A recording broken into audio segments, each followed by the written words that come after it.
কোরবানি কি জরুরি কোনো বিধান নাকি ঐচ্ছিক? অর্থাৎ কোরবানি কি সবার জন্য করা জরুরি নাকি কোরবানি সুন্নাত, নফল, মুস্তাহাবি জাতীয় কোনো আমল? ভাগে কোরবানি দেওয়া যাবে কিনা? কোন সময় থেকে কোরবানি করা যাবে? গাভী এবং ষাঁড় উভয়টা দিয়ে কোরবানি দেওয়া যাবে? কোন কোন পশু দিয়ে কোরবানি করা যাবে? পশুর বয়স কত হতে হবে? দাঁত দেখে বয়স নির্ধারণ করে আমাদের দেশে। এটা কি ঠিক নাকি বেঠিক? ত্রুটিযুক্ত পশু দিয়া কোরবানি দিলে কি কোরবানি হবে? কেনার পর যদি ত্রুটি দেখা যায় তাহলে কি করবে?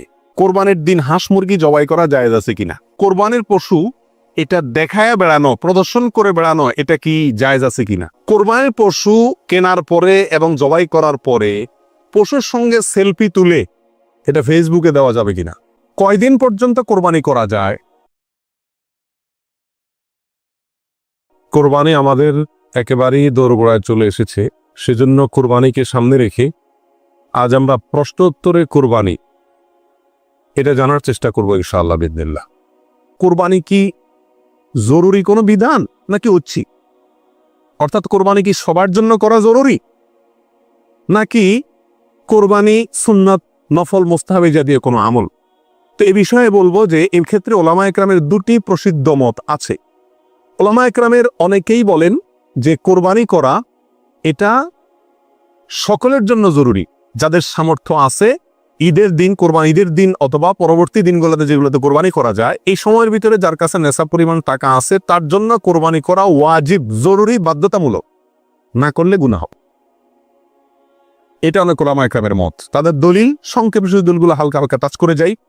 মুসনাদে আহমদ, ইবনে মাজা, মুস্তাদরাকে হাকিম এবং আরো অনেক কিতাবে একটা হাদিস বর্ণিত হয়েছে, যে হাদিসকে মুহাদ্দিসিন ইকরাম সহিহ বলেছেন। আল্লামা আলবানী রাহিমাহুল্লাহ নিজে হাদিসে সহিহ বলেছেন। সেটা হলো এই, নবী আলাইহিস সালাম বলেছেন, মান ওয়াজাদা সাআতান আন ইউদাহিয়া ওয়া লাম ইউদাহি ফালা ইয়াকরাবান্না মুসাল্লানা। অর্থাৎ যে ব্যক্তি কোরবানি করার সামর্থ্য তার আছে, সক্ষমতা আছে, সচ্ছলতা আছে, সেই ব্যক্তি যদি কোরবানি না করে সে যেন আমাদের ঈদগাহে ঈদের নামাজ পড়তে না আসে। কোরবানি করার ইচ্ছা না রাখলে সেজন্য ঈদের নামাজ পড়তে না আসে। এটা কিন্তু সতর্কবাণী। শরীয়তে এই ধরনের নির্দেশ সুন্নাত নফলের ক্ষেত্রে করা হয় না, ফরজ ওয়াজিবের ক্ষেত্রেই সাধারণত করা হয়। এটা হলো যুক্তি। দ্বিতীয় দলিল হলো, এটাও মুস্তাদে আহমদে আসছে এবং হাফেজ ইবনে হাজার আল আসকালানী রাহিমাহুল্লাহ বিশ্ববিখ্যাত হাদিস ব্যাখ্যাতা, তিনি বলেছেন যে হাদিসটি বিশুদ্ধ। নবী আলাইহিস সালাম বলেছেন, ইয়া আইয়ুহান নাস, হে লোক সকল, ইন্না আলা কুল্লি আহলি বাইতিন উদহাইয়াতুন ওয়া আতিরাতুন, নিশ্চয়ই প্রত্যেক পরিবারের লোকের উপরে, প্রত্যেক পরিবারের উপরে একটি করে কোরবানি এবং আতিরা, এটা ওয়াজিব। আতিরা হলো রজব মাসে যে পশুটি জবাই করা হয়, সেটা একসময় ওয়াজিব ছিল, পরে এটা রহিত হয়ে গেছে। তো এখানে নবী আলাইহিস সালামের ভাষা হলো ইন্না আলা কুল্লি আহলি বাইতিন, প্রত্যেক পরিবারের উপরে কোরবানি করা জরুরি। জরুরি, আলা এই শব্দটি জরুরি অর্থ বোঝানোর জন্যই আসে। এটিও বিশুদ্ধ হাদিস। তাহলে আরো অনেকগুলো হাদিস আছে এই জাতীয়, যে হাদিসগুলোর আলোকে ওলামা ইকরামের একটা অংশ বলেন যে এই কোরবানি ওয়াজিব। ইমাম আজম আবু হানিফা রাহিমাহুল্লাহর মত এটা। এর বিপরীতে অনেক ওলামা ইকরাম বলেন কোরবানি করা ওয়াজিব নয়, এটা সুন্নাতে মুআক্কাদা। সুন্নাতে মুআক্কাদা মানে কি? সুন্নাত কিন্তু খুবই গুরুত্বপূর্ণ সুন্নাত, বিনা কারণে এটা ছাড়া মাকরুহ, অপছন্দনীয়, ভালো কাজ নয়। সুন্নাতে মুআক্কাদা এবং ওয়াজিবের সাথে খুব বেশি তারতম্য নাই, কাছাকাছি গুরুত্বের বিচারে প্রায়। সাহাবীদের ভিতরে অনেক প্রসিদ্ধ সাহাবী তারা কোরবানি করতেন না, ওয়াজিব মনে করবে মানুষ এই ভয়, এরকম কোন কোন বর্ণনায় পাওয়া যায়। তারপরে কোন কোন বর্ণনা নবী আলাইহিস সালাম এটাকে সুন্নাতু আবিকুম ইব্রাহিম এই জাতীয় শব্দ ব্যবহার করেছে। এসব কারণে ওনারা সুন্নাত বলেন, সুন্নাতে মুআক্কাদা বলেন। যাই হোক, সর্বসাকুল্যে এই কোরবানি খুবই গুরুত্বপূর্ণ একটি বিধান, এটা হলো নিশ্চিত। ওয়াজিবের মতটা গ্রহণ করলে এটা বেশি সতর্কতা হয় এবং ইখতিলাফ এবং মতপার্থক্যের ঊর্ধ্বে উঠা যায়, এবং অনেকগুলো বর্ণনা এর পক্ষে রয়েছে। কোরবানি কয়টা করতে হয়, এই প্রশ্নটা আজকাল এই জন্য করতে হচ্ছে যে এখন আমরা সমাজে কোরবানির সংখ্যা বাড়ানোর জন্য এক ধরনের প্রতিযোগিতা খেয়াল করতেছি। 3টা গরু, 5টা গরু, 7টা গরু, এমপি সাহেব, মন্ত্রী সাহেব, ব্যবসায়ী সাহেব, বিভিন্ন সাহেবরা করে কি করে না, এমনকি আমরাও একটা গরু একটা ছাগল, কারণ কেউ গরুর গোশত পছন্দ করে, কেউ ছাগল গোশত পছন্দ করে ঘরে, যার কারণে দুইটাই দিতে হয়, অথবা গরুতে 1 ভাগ দিতে হয়, আবার আলাদা ছাগল দিতে হয়। এই যে কোরবানির সংখ্যা বাড়ানোর একটা প্রবণতা আছে, আসলে ইসলামী শরিয়া কি বলে? কোরবানির পশু বা কোরবানির সংখ্যা কতগুলো হওয়া জরুরি? এর উত্তর হলো যে কোরবানি মূলত একটি কোরবানি যথেষ্ট। একাধিক কোরবানি হওয়া এটা কি না জরুরি না। নবী আলাইহিস সালাতু ওয়াস সালামের ব্যাপারে সুনানে তিরমিজিতে একটা হাদিস আসছে, যেটা কি ইমাম তিরমিজি হাসান বলেছেন, অন্যান্য উলামা ইকরাম অনেকে যঈফ বলেছেন। কিন্তু যঈফ বললেও ওই একই বিষয়ে আরো বিভিন্ন হাদিস আছে, সকল উলামা ইকরামের বিষয়টা প্রমাণিত। সেটা হলো যে নবী আলাইহিস সালাম 10 বছর মদিনাতে বসবাস করেছেন হিজরতের পরে, এবং এই 10 বছরের প্রতি বছর তিনি কোরবানি করেছেন। প্রতি বছর তিনি কি করেছেন? এবং 2টি হৃষ্টপুষ্ট ভেড়া তিনি কোরবানি করেছেন, 2টি করেছে। তিনি যদি চাইতেন সংখ্যা অনেক বাড়াইতে পারতেন, উট এবং আরো অনেক বড় বড় পশু দিয়ে কি করতে পারতেন? কোরবানি করতে পারতেন। কিন্তু 2টি ভেড়া কোরবানি করেছে। তার একটি হলো তার নিজের এবং নিজের পরিবারের পক্ষ থেকে, আরেকটি তার গোটা উম্মতের পক্ষ থেকে, তাওহীদবাদী উম্মতের পক্ষ থেকে। তাহলে বোঝা গেল কোরবানির সংখ্যা বাড়ানোর ভিতরে খুব বেশি কল্যাণ নাই। হ্যাঁ, কেউ যদি কোনো এলাকাতে গরিব মানুষকে খাওয়ানোর উদ্দেশ্যে বেশি কোরবানি করে, নাম ফুটানোর উদ্দেশ্য না থাকে, তাহলে অবশ্যই সেজন্য তিনি আল্লাহর কাছে কি পাবেন? আজর এবং সওয়াব পাবেন। কয়দিন পর্যন্ত কোরবানি করা যায়? কোরবানির সময়সীমা কতদিন? এর উত্তর হলো, এক্ষেত্রে ওলামা ইকরামের 2টি মত আছে। অনেক ওলামা ইকরামের মতে কোরবানি করা যায় ঈদের দিন, জিলহজের 10 তারিখ, আর 11 এবং 12 এই 3 দিন। এটা ইমাম আবু হানিফা রাহিমাহুল্লাহর মত। এর বিপরীতে অনেক উলামা ইকরামের মত হলো কোরবানি এটা 4 দিন পর্যন্ত করা যায়। কোরবানি ঈদের দিন এবং তারপরে আরো 3 দিন, 11, 12, 13। যুক্তি হলো যে আইয়ামে তাশরিক, এক হাদিসে আসছে একেবারে সুস্পষ্টভাবেই যে আইয়ামে তাশরিক এই দিনগুলা সবগুলাই হলো জবাই করার দিন, অর্থাৎ কোরবানি করার দিন। সেহেতু আইয়ামে তাশরিক হলো ঈদের দিন, ঈদের পরে আরো 3 দিন, অর্থাৎ 13 তারিখ, চাঁদের 13 তারিখের সন্ধ্যার আগ পর্যন্ত।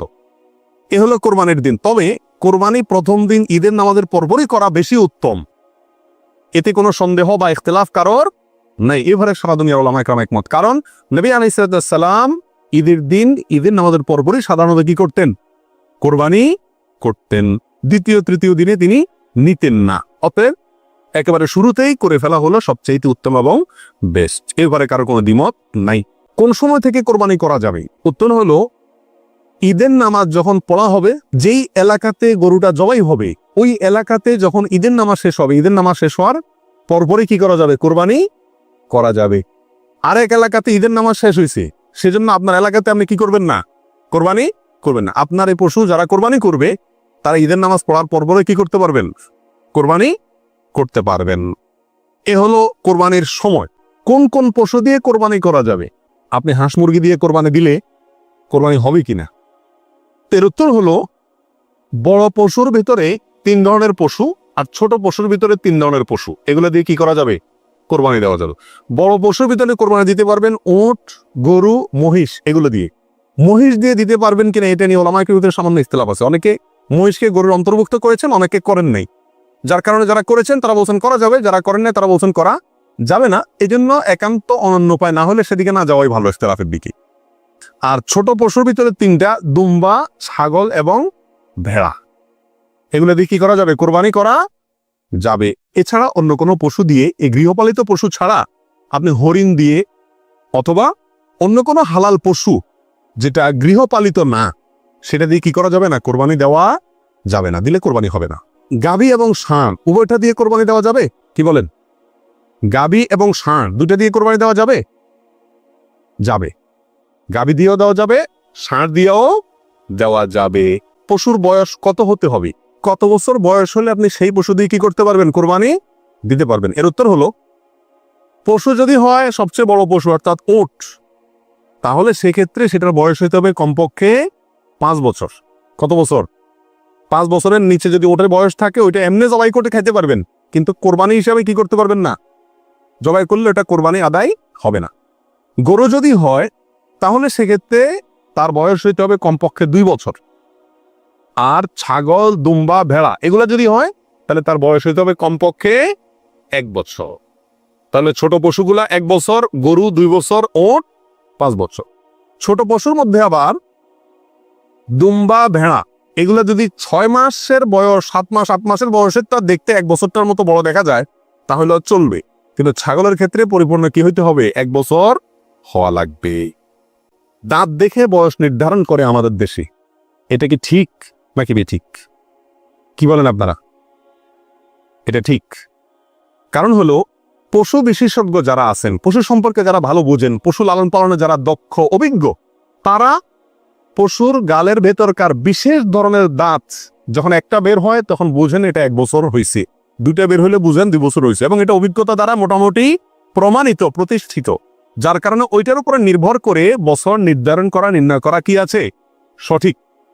তবে কোনো পশু যদি নিশ্চিতভাবে জানা যায় তার বয়স 1 বছর 2 বছর বা যেই পরিমাণ বয়স হওয়া দরকার সেই পরিমাণ বয়স হয়েছে কিন্তু দাঁত উঠে নাই, তবুও সেটা দিয়ে কি দেওয়া যাবে? কোরবানি দেওয়া যাবে। দাঁতটা মেইন না, মেইন হলো বয়সটা ওই পরিমাণ হয়েছে কি না। ওই বয়সে হওয়ার পরও কি থাকতে পারে? দাঁত নাও থাকতে পারে।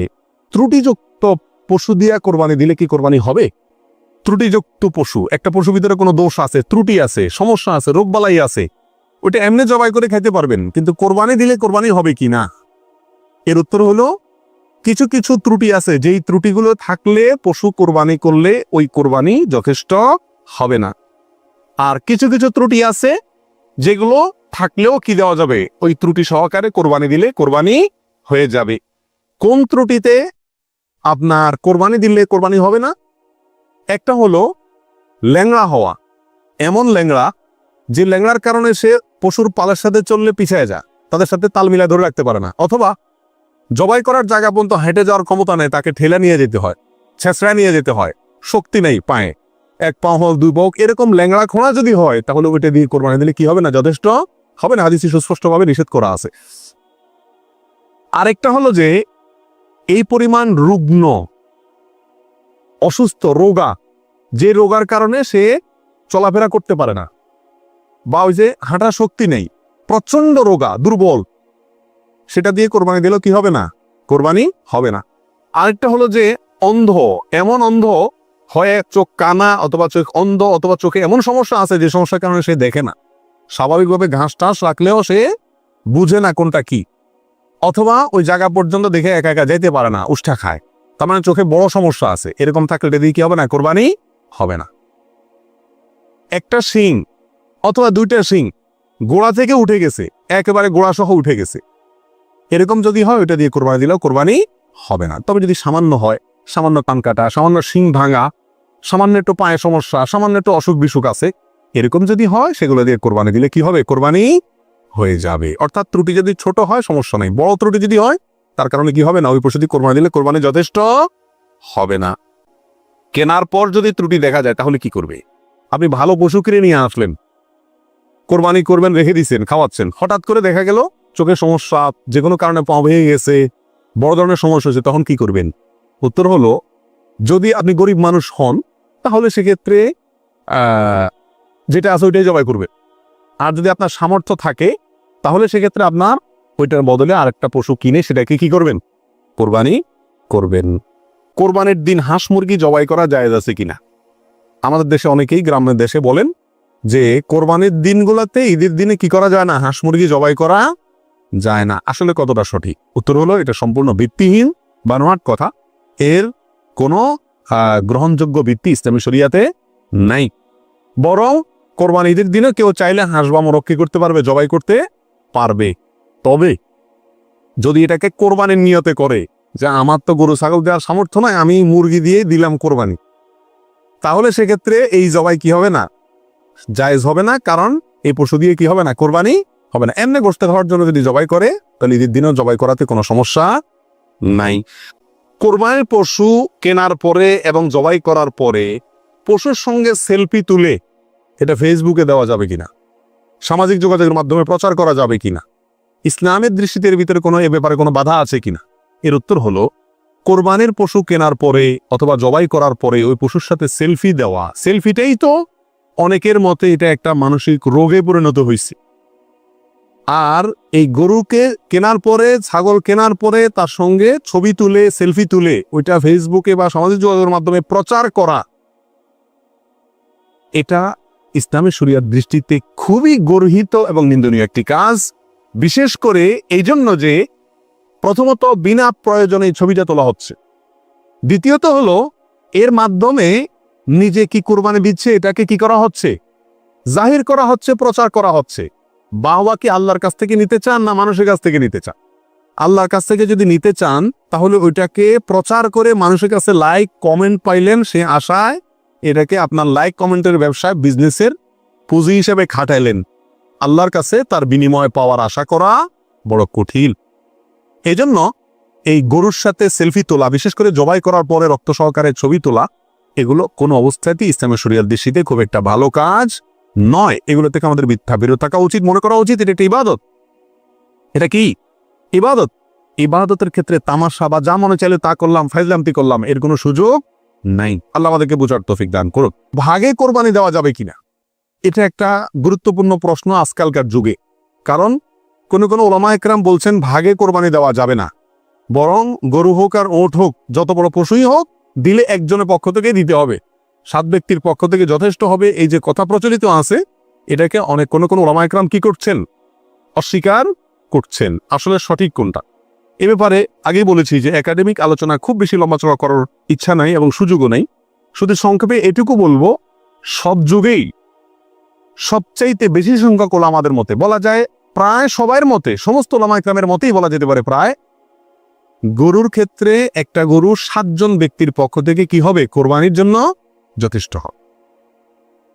এক্ষেত্রে বিচ্ছিন্নভাবে যে 2-1 জন আলেম বলছেন যে গরু হোক আর ওট হোক একজন থেকে হবে, 7 জন থেকে হবে না, তাদের যুক্তিগুলা খুবই ঠুনকো এবং খুবই দুর্বল। নবী আলাইহিস সালাম যে সফরে একাধিক ব্যক্তিকে কোরবানিতে অংশগ্রহণের সুযোগ দিয়েছিলেন, তারা বলেন যে এটা সফরের জন্য নির্দিষ্ট, অথচ নবী আলাইহিস সালাম সেটা নির্দিষ্ট করেন নাই, এটা ওনারা নির্দিষ্ট করছেন। নবী আলাইহিস সালামের কোনো নির্দেশ সফরে হোক, হাজারে হোক, সফরের বাইরে হোক, যে কোনো নির্দেশ সাধারণত ব্যাপকভাবেই সবার জন্য সব সময়ের জন্য প্রযোজ্য হয় যদি কোরআন এবং সুন্নাহর কোনো বর্ণনা দ্বারা নবী আলাইহিস সালাম নিজে ওইটাকে নির্দিষ্ট না করে দেন। তিনি সফরে যদি কোনো নির্দেশ করেন, ওই সফরের বাইরের জন্য সেটা কার্যকর হবে কি হবে না। যদি কেউ সফরের জন্য নির্দিষ্ট করতে চায় তাহলে তার জন্য পৃথক দলিলের প্রয়োজন। বিধায় এটাই হলো বেশিরভাগ ওলামা একরামের মত। বিচ্ছিন্নভাবে কোনো আলেমের মত থাকতে পারে, কিন্তু সে 1-2 জন আলেমের কথা না শুনে সংখ্যাগরিষ্ঠ ওলামা একরামের মতের উপর আমল করবেন। গরুর ক্ষেত্রে 7 জনের পক্ষ থেকে যথেষ্ট হবে। তবে একটা কথা এখানে বলতেই হবে, সেটা হলো উত্তম হলে একাকি দেওয়া, ভাগে না দিয়ে কিকে দেওয়া, একাকি দেওয়া। এক্ষেত্রে কারোর কোনো দ্বিমত নাই, একাকি দিতে পারলে সেটা সবচেয়ে বেস্ট এবং ভালো। কোরবানির পশু এটা দেখায় বেড়ানো, প্রদর্শন করে বেড়ানো, এটা কি জায়েজ আছে কিনা? আজকাল কোরবানির পশু কেনার পরে মহল্লাতে, গ্রামে, পাড়াতে, আশেপাশে একটা চক্কর মোটামুটি দেয় না? শুধু দেয় না, আপনার ওইটার গলায় একটা মালা লাগায়, পারে না একটা সাইনবোর্ড লাগায় দেয় কার এটা সেটা, এবং তারপরে গরুকে নিয়ে পুরো এলাকাতে ঘুরায়। এরপর বলে যে এটা কার গরু, বলে অমুকের গরু। এরকম একটা প্রথা মোটামুটি অঘোষিতভাবে চালু আছে না নাই? এরকম প্রদর্শন করে বেড়ানো এটা কি সঠিক? এর উত্তর হলো না। এই প্রদর্শনটা সাধারণত হয়ে থাকে জাহির করার জন্য, সবাইকে দেখানোর জন্য। আর এই দেখানোটার ভেতরে কল্যাণের চাইতে অকল্যাণ বেশি। কেউ যদি বলে আমি এটা দেখাচ্ছি এই জন্য যাতে অন্যরা উৎসাহিত হয়, তাহলে তো এটা ভালো উদ্দেশ্য, কিন্তু এই উদ্দেশ্যে খুব অল্প সংখ্যক মানুষই কি করে, এটাকে শোডাউন করে। বরং এটা শোডাউন করে কি জন্য? সবাই জিজ্ঞেস করবে ভাই এটার দাম কত হয়েছে, কার গরু, মাশাআল্লাহ, জিতছে, হাসছে, এসব যোগ বিয়োগ করবে। ঠিক না ঠিক? অতএব মানুষকে দেখায় বেড়ানোর উদ্দেশ্যে যদি এই কোরবানির পশুকে প্রদর্শন করা হয়, শোডাউন করা হয়, তাহলে এটা রিয়া এবং রিয়ার কারণে গুনাহগার হবে। এটা করা যাবে না। আল্লাহ আমাদেরকে বুঝার তৌফিক দান করুন।